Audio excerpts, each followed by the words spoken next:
It's a rainy, slow day here in northeast Arkansas. The rain is coming down ever so gently, providing the moisture that all the plants and grass need in our area. It's so calming and so relaxing, but it's a perfect day to stay inside where it's dry and make some homemade orange marmalade. So let's go inside and get ready and make this good treat here at Buckeye Country Creations. Hey my friends, it's your old pal Sonia here, and today we're going to make some orange marmalade. So I have 6 of these halo oranges or clementine oranges, and then we're going to be using 2.5 cups of sugar initially, and then an extra 1/2 cup later. So I have my sugar all measured out, and then I'm reserving a 1/2 cup for later, and we're going to do this in the InstaPot.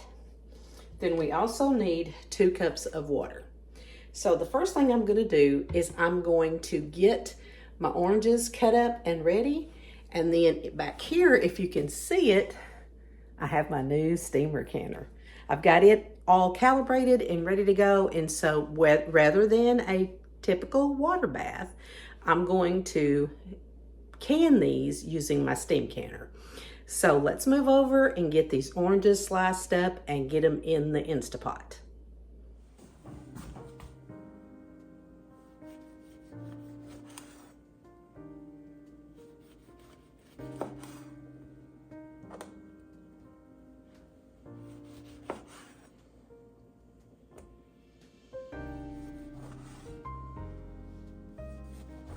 Now when you're slicing these, you want to cut them into thin strips like this.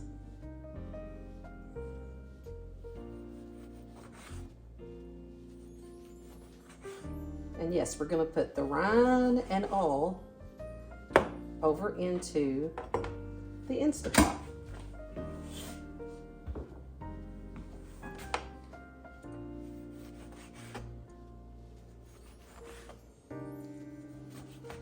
You can use whatever oranges you want. You just need to make sure they're seedless. I mean, you could actually use seeded. It just takes a little bit more prep work because you have to remove the seeds. But we cut both ends off, cut them in half.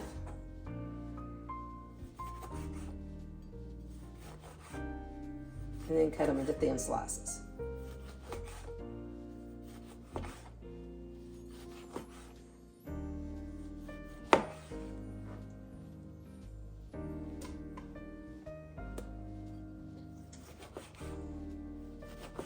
And this is my first time ever making orange marmalade, and I actually got this recipe from another YouTuber, so I will, if I can find that video again, I will link her page, her video.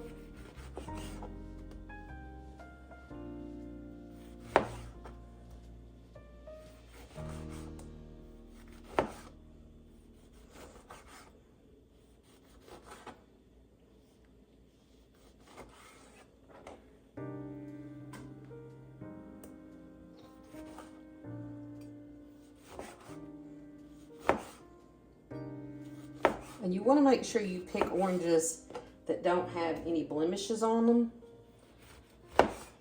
I got mine from Walmart when I picked up my groceries, so I kind of sorted through and got the best ones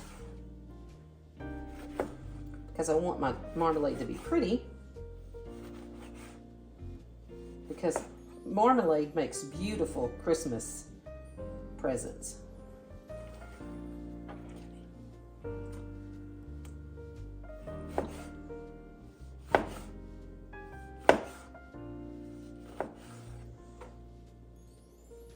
When I'm done, I will put all of that juice over in here that's on my cutting board. I will put that in the InstaPot as well.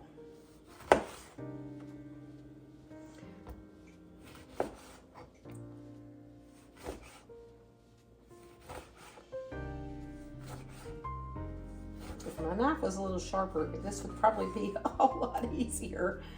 So I need to sharpen my knife. I can see that right now. But using this InstaPot, we're going to pressure cook it on the first step, and that will soften up this rind.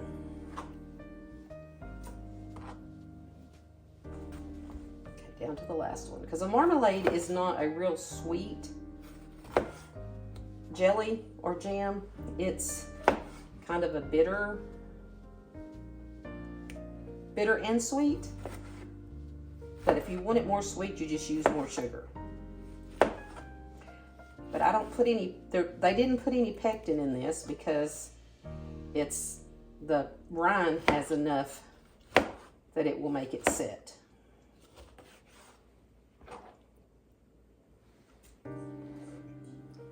Okay, so we've got all that. So I'm going to empty this into my InstaPot.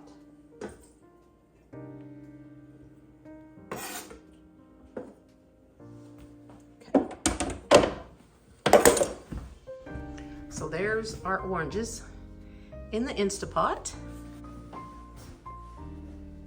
Okay. So now we're going to add the water, the 2 cups of water, and the 2.5 cups of sugar in there.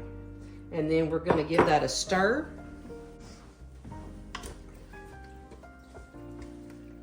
Get all that sugar stirred up.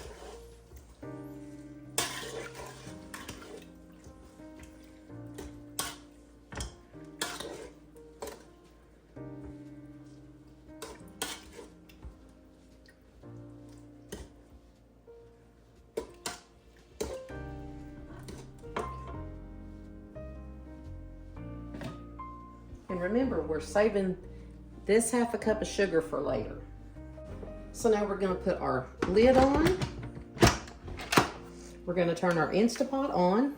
We're going to make sure our valve is set to seal. And we're going to pressure cook it on high for 10 minutes. And we're going to let that do its thing. And then we'll be back in 10 minutes. And after that 10 minutes, we're going to allow it to naturally depressurize. And then we'll go on to the next step. So it's been 10 minutes, so now I'm allowing it to naturally release, and my little button back here will pop up when it's naturally released. And what the pressure cooking does is it infuses that flavor from that orange rind into the marmalade. So we're going to continue to let it release, then we'll take the lid off and move on to the next step. So what we're waiting on for natural release is for this red button to drop down. Once that drops down, then I will be able to open the pressure cooker and continue the steps for making this orange marmalade. Now, one thing you will need is, or that I use, is a kitchen thermometer. Mine's digital. You can do it using the plate test, but I'm just going to use this so I don't have to mess with the plate test. Once we get it unpressurized, and we're going to bring it back up to a boil, and we're going to cook it till it reaches 225 degrees. Then we'll be ready to can it up. So our thing has dropped, so we are ready to open the lid. This is depressurized. And I'm going to set my lid aside because I won't be using it again. So now we're going to give it a stir. And we're going to bring this back up to a boil. We're going to turn our InstaPot on. And we're going to turn it to sear saute so that it brings it back up to a boil. And then we're going to add the sugar, and we're going to cook it until it gets to 225 degrees. So I'm going to bring you over so you can see it a little closer. Right now it's not doing anything, but it'll start boiling again. Okay, so it's boiling. So now we're going to go ahead and add this other 1/2 cup of sugar. We're going to stir that till it's dissolved. It's going to take away that boil for a little bit.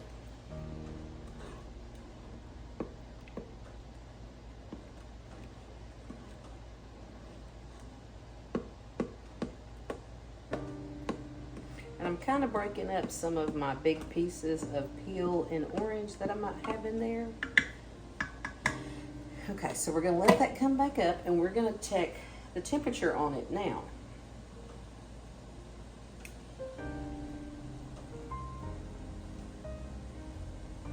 You can see that or not.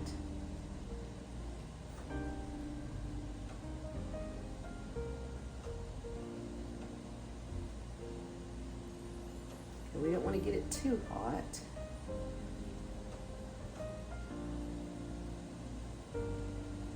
So we are like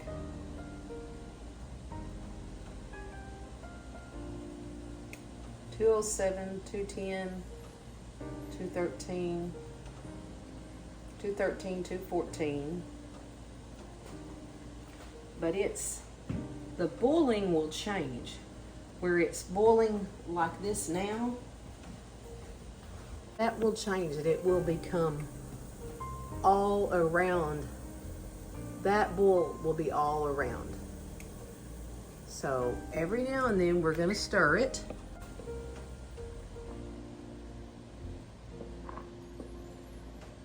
Because you don't want that sugar to burn. And this is the point where you don't really want to walk away from it. When it was doing the pressure cooking and the natural release, you could walk away from it. But right now you don't really want to walk away from it because you don't want to burn that sugar. Test again.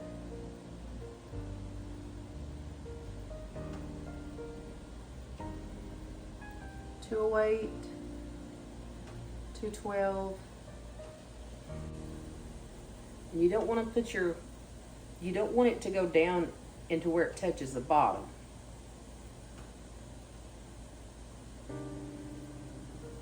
Some places we're just at 208 because it's not all the way around. So we're going to continue to let that cook.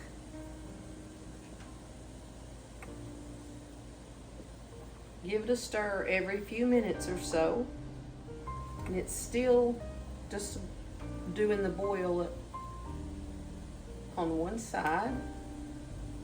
So I'm just going to continue to watch it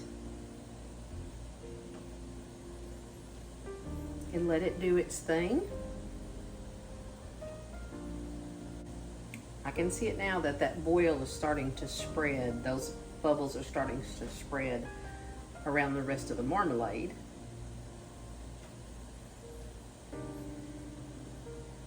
And what this is doing, this is reducing the liquid that's in the marmalade. So we're going to let that cook and then I'll check it again in a few minutes. Okay, so it's starting to spread, but we're still not there yet.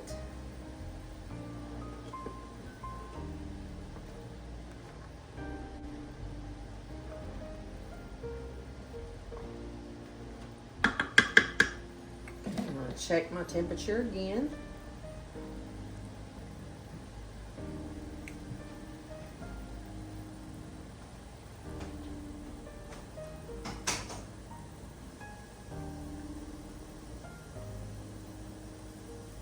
We're at 215.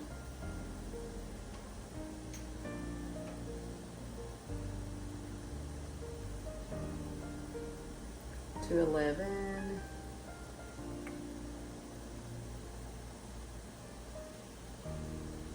So we're still not quite there yet. But we're almost there. It shouldn't take a whole lot longer. And I can see those bubbles spreading to all around the pot now. Okay, we're gonna stir it again and then we're gonna check it. My hubby's up from his nap, so he got him something to drink and went out onto the porch. So we're gonna check it now and see what it is.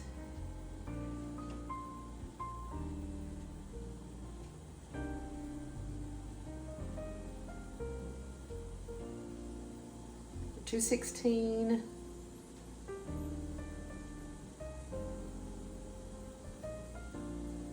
$215, so we're still not quite there. Yeah, we're still at $216, so we're still not quite there. And give it another stir.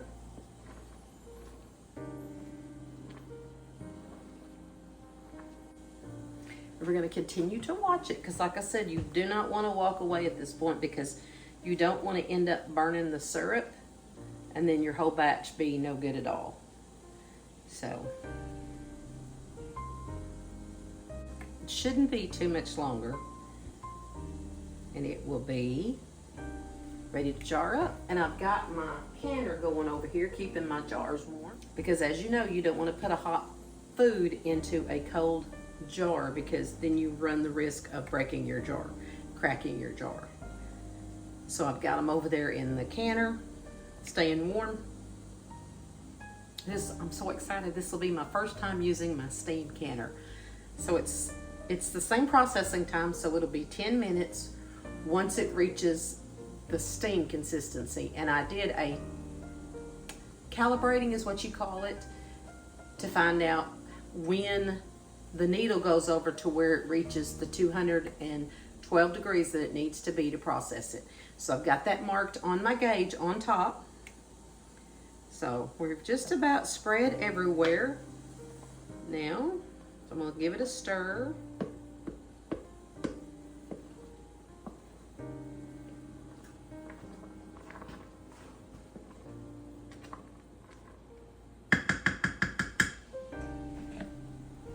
We're gonna check it again.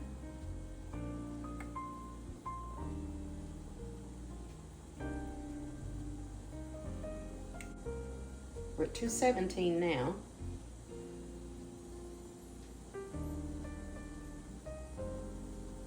Still at 217. I'm gonna show you the difference now as to what it looks when it's boiling.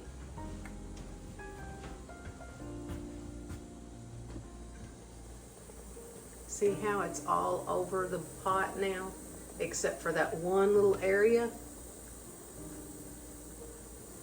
So once it sprays to the other area, we should be at 225 degrees. Okay, so we're boiling everywhere now. So I'm gonna let it come back up to the boil, and then I'm gonna check the temperature on it again.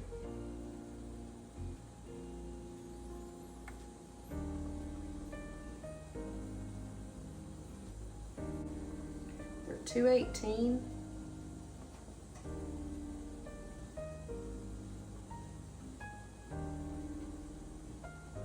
To 19. So we're getting there. We're going to let it cook for a few more minutes, but those bubbles are all around the cooker now. So it's cooking everywhere. It smells so good. My husband said, man, that smells good. When he came in here a while ago, he said, wow, that smells so good. So we're really close. Just got to get it to that 225 degree temperature. And I'm going to check more often now because I don't want to burn it.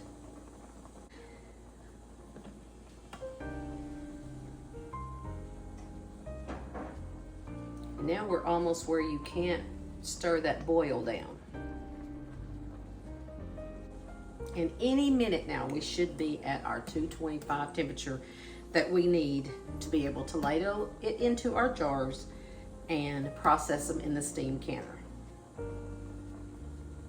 This is exciting for me, you guys. My first time making orange marmalade.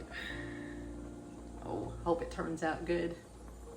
Of course, I got my taste tester, my husband, so he'll be testing it to see. And there's different things you can use orange marmalade for. You can put it on your toast, you can put it on your biscuits. There's even people that cook pork using orange marmalade when they cook their pork. Ooh, we're almost at 220. 220, we hit 220. It's just bubbles everywhere. Just a white sea of foam in there.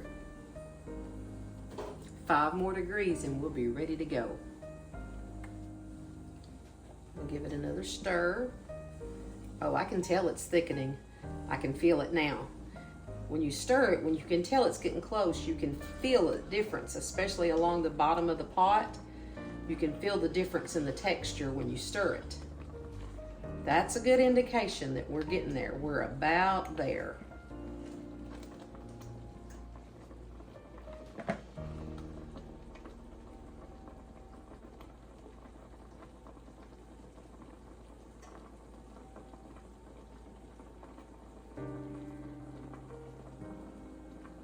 We're at 221.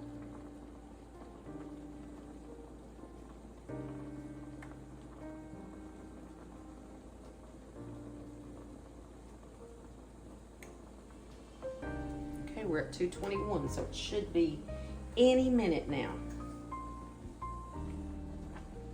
And I'm gonna keep stirring because I do not want it to burn.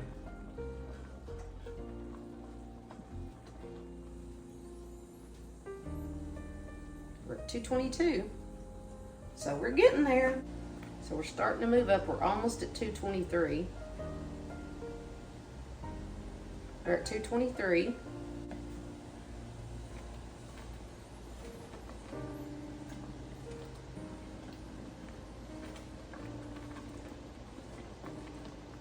And this should make about 4 half-pint jars, but I have 5 in my canner just in case I have any extra.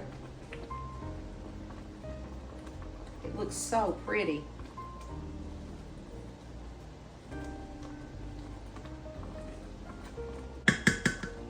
Hope we're there. Let's see. Let's check it and see.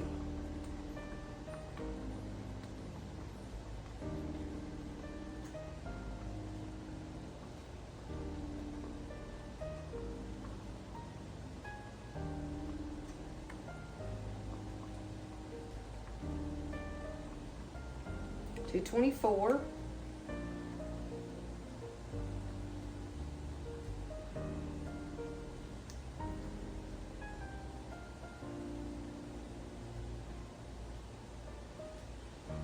$2.24. Oh, we're so close. Oh, $2.24. Do I hear $2.25? We're there. Okay. So, we're going to turn it off. And I'm going to unplug it. And I'm going to move over to where my jars are. And we're going to get this, I'm going to stir it down a little bit, let some of that heat go out. And then we'll get it ladled up and get it processed into the jars. This is going to be so pretty. Okay, so let's get moved over to the other side. Okay. We are ready to ladle this into our jars. I'm going to get my jars over here off the canner.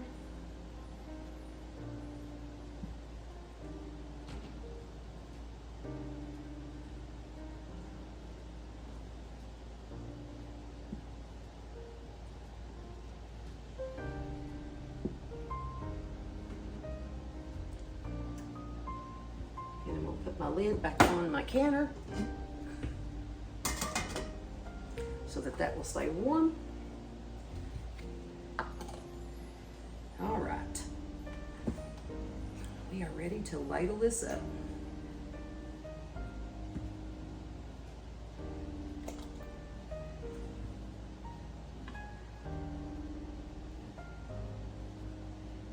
Oh, it's going to be so pretty.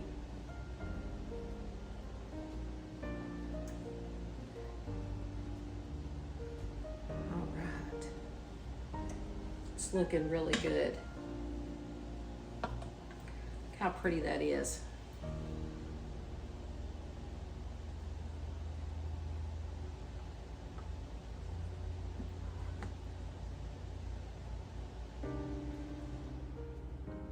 And as always, I will wipe the top of my jars off so that I get a good seal.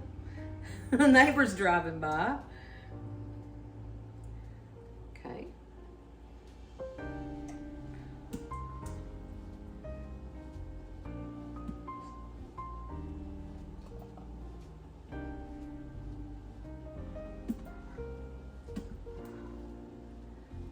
I may not get 4 jars.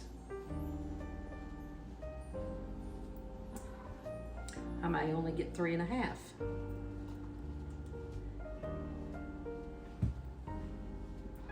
I know that jar's hot.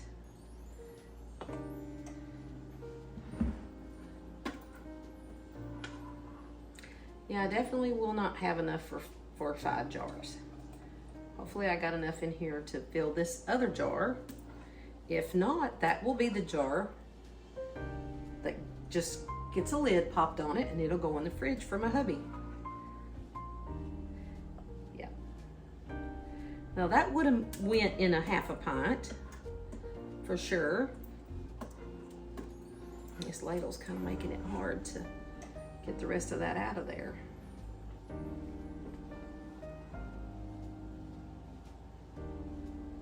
Okay. So there's what we got. So I should have put that in a 1/2 pint jar. But I didn't have any. Well, these are 1/2 pints. Should have put that in a 1/4 pint jar. Okay, so let me grab my paper towel, my wet paper towel, and we'll clean off the top of these. I have a damp paper towel, and I'm going to clean my jars to ensure that I get a good seal, because I don't want anything to interfere with the sealing of my jars.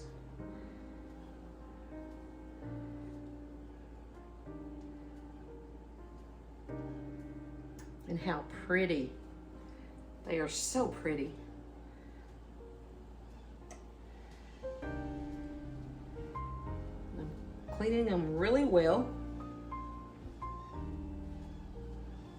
Okay, now we're going to get my lid lifter. Well,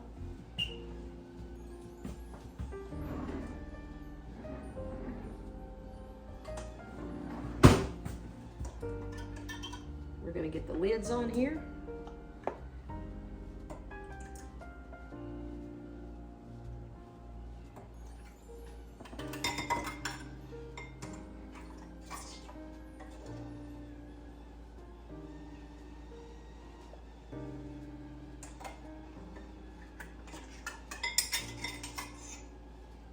Two lids were attached to each other. Okay. And then make sure those are on there. We're gonna do fingertip tight. Well, if I can get that on there right, we will.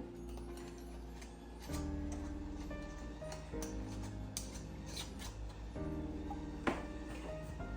Then we're gonna get this one.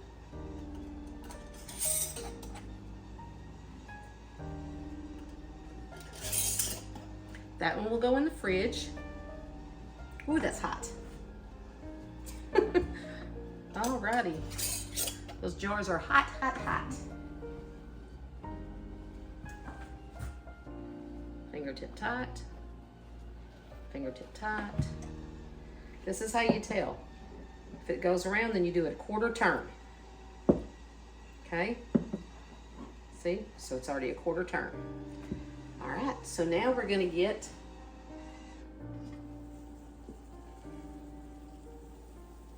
we'll set this aside, and we're gonna set our jars in the steam counter. And like I said, I'm not gonna process this one. This one will go in the fridge for my hubby. Give it time to set up, then he can taste it.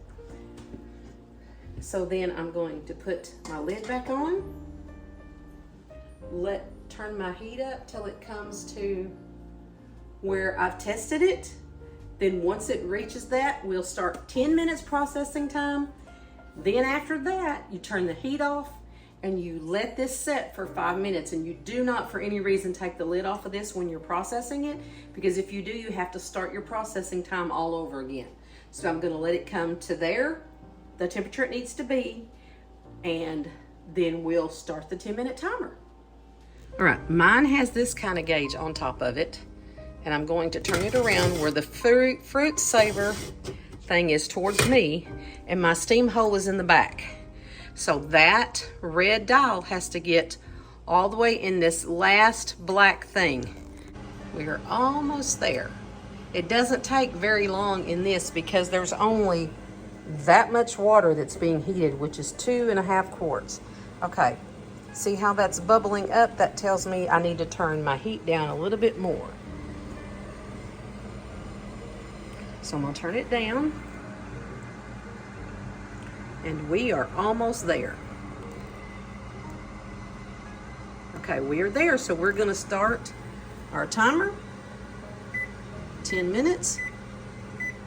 And then when that 10 minutes is done, we'll turn the heat off and let it cool for 5 minutes before we take the lid off. Okay, we are almost at the end of our timer. And I'm not sure if you can see this, but if you look on here, you can see where the steam is going against my stove back there. But I've got my vent hood on so that it pulls the steam out. But when this timer goes off, we're gonna turn the temperature off, and then we'll let it set for 5 minutes. It's very important that you let it set for 5 minutes, because if you take the lid off and there's so much of a temperature extreme change, you run the risk of cracking or breaking your jars. So that's what we're gonna do. We're down to 20 seconds. So as soon as that timer goes off, we'll turn the heat off, set another timer for 5 minutes, okay? And I made sure that I kept my temperature in my mark. And man, I'm telling you, it takes so much less heat. Okay, so we're gonna turn the heat off. And now my heat is completely off. We're gonna set a timer for 5 minutes. Now, when that timer comes off, then we'll come over here, we'll remove the lid, place the jars over here, let them sit overnight, take the rings off, make sure they've sealed, take the rings off, wipe the jars, and put them in the cabinet. So I'll be back in 5 minutes. Okay, so our 5-minute timer has gone off. So now we're going to open this away from us, just like with my other canner, because it's going to have a lot of steam. And then I'm going to set it aside.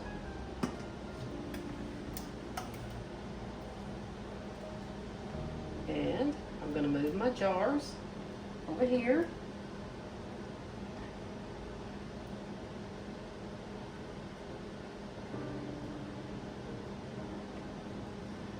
And they are so pretty. Oh, already pinging. I love that sound. That's the sound to a canner's ear, music to a canner's ear. So now all I have is just a little bit of water left that I have to dump out once it cools off completely. So there you go. Steamer canner.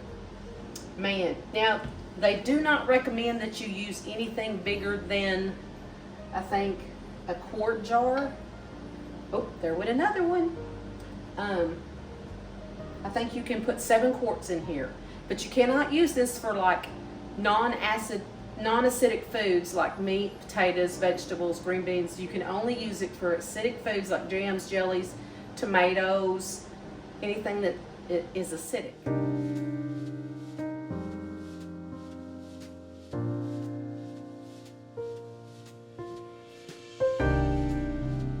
Okay, we got the taste tester going on here for the orange marmalade. I know orange marmalade. My wife knows me. If it's bad, I'm gonna tell her it's bad and hurt her feelings. Because hurting her feelings makes her better.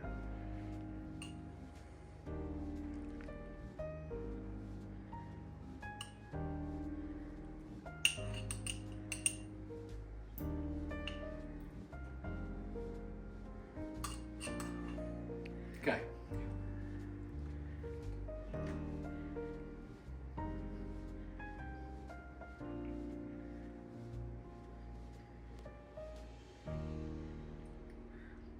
All I need is some biscuits.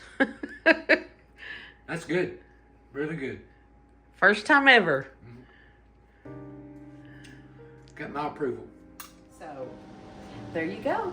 Thank you so much for hanging out with me today and taking time out of your busy schedule to watch my channel and watch my video. If you like this video, please give it a big thumbs up. It helps send my video out to other viewers and helps grow my channel. And I thank you again so much. I am at a little over 1,500 subscribers. When I reach 2,000 subscribers, I will be doing a giveaway on here. I have a set of canning tools that I have bought, and I will be giving them away. And when we reach 2,000 subscribers, I will do a video and give you the details on how you can get in on that giveaway. So again, thank you so much for hanging out with me today. And remember what I always say, make sure you take time to go out and make those memories with the ones you love. May God bless you richly, and I'll see you in the next video. Bye, my friends.